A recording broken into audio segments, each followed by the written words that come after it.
We all know that the projects are complex. You know, why are they complex? You know, they've got tens, hundreds, depending on the size of the project, thousands of moving parts, you know, and even a very small project, you can, I don't know, miss a dependency, misunderstand a task duration, not have sufficient resource allocated, not have good sponsorship, go back to those reasons for failure.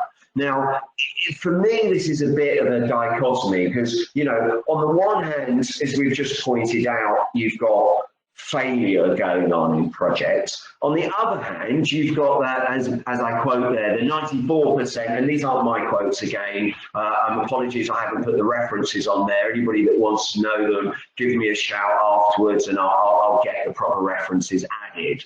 94% of organisations think that project management is vital. So you've got this dichotomy going on here. You've got on the one hand projects failing, on the other hand companies seeing that that's the way to get things done and to improve the bottom line. And you know, as we all know, the world we live in is often about the bottom line.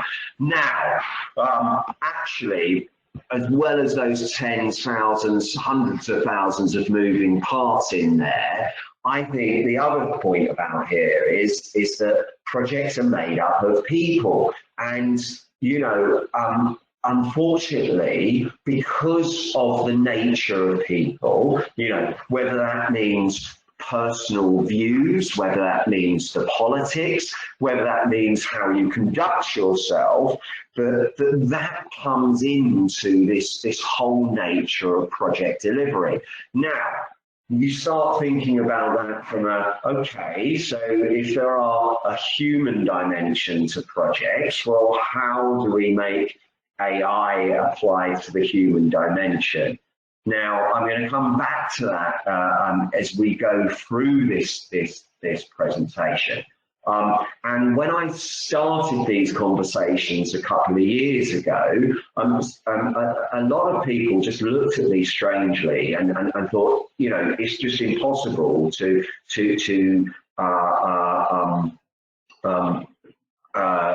computerize the human and the human brain. Now, I'm hoping that by the end of this talk that you'll see that advances in AI and computing are working exactly on that challenge.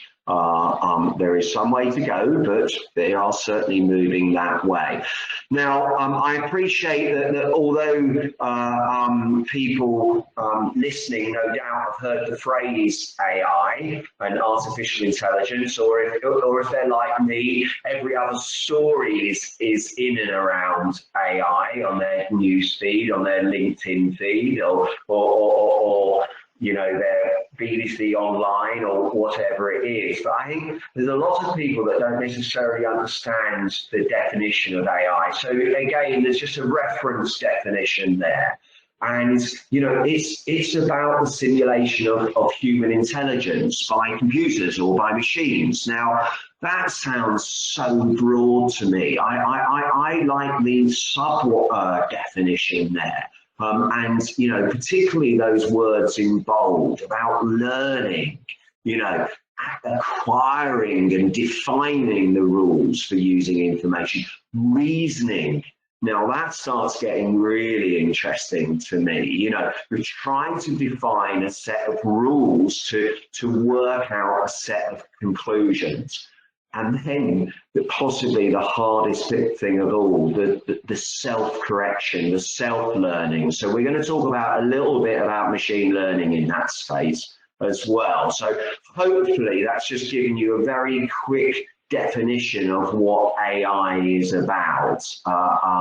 You know, some people might see that as slightly scary. I mean, this talk isn't about the ethics of AI. There is a whole subgenre around AI and ethics. And if you do have an interest in that, I would encourage you to do some Googling and start looking at that. It is something that AI applications are developed, is very important that the training data, what the computer is learning against, does have no bias in it. So it's all about removing bias, as opposed to us humans, of course, that are completely objective. But there you go.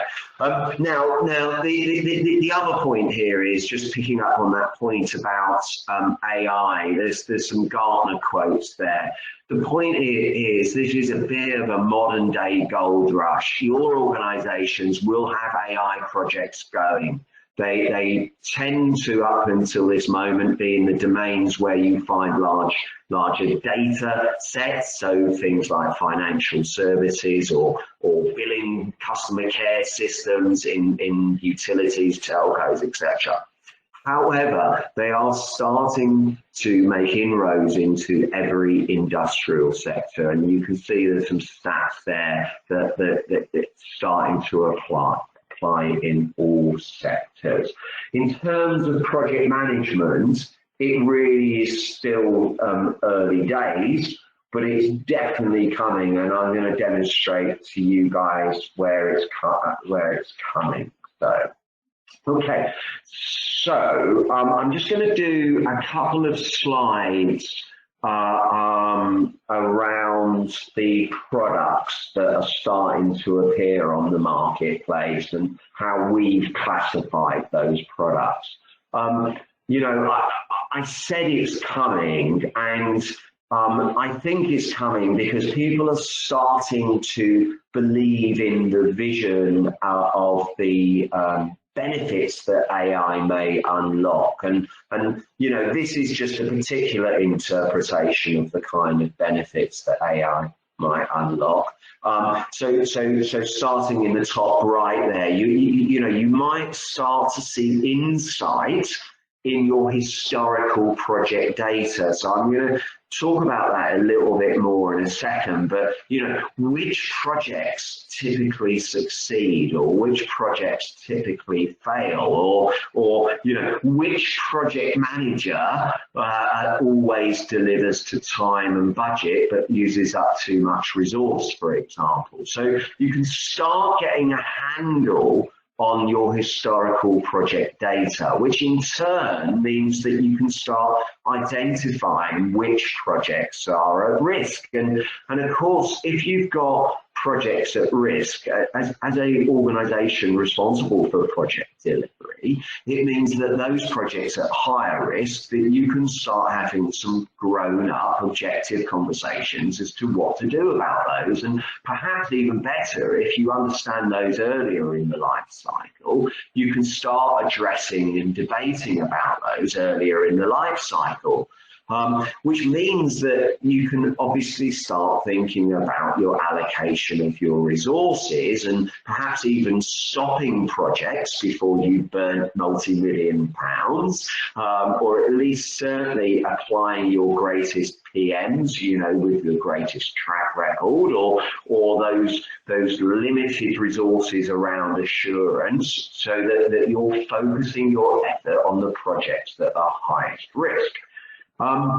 Moving round there, the other piece there is there's a whole paradigm shift here, that in particular in the domain of the PMO community, where there may be a move from an admin mindset, you know, dare I say, shuffling bits of paper around, getting those reports in on a Friday afternoon, knowing that you need to publish that report on a Monday morning. So those stakeholders who are reviewing the details of those reports can start really fine-tuning and objectively debating and deciding that what those bits of data are telling us. So there's a whole mindset there about moving administration forward, as it were.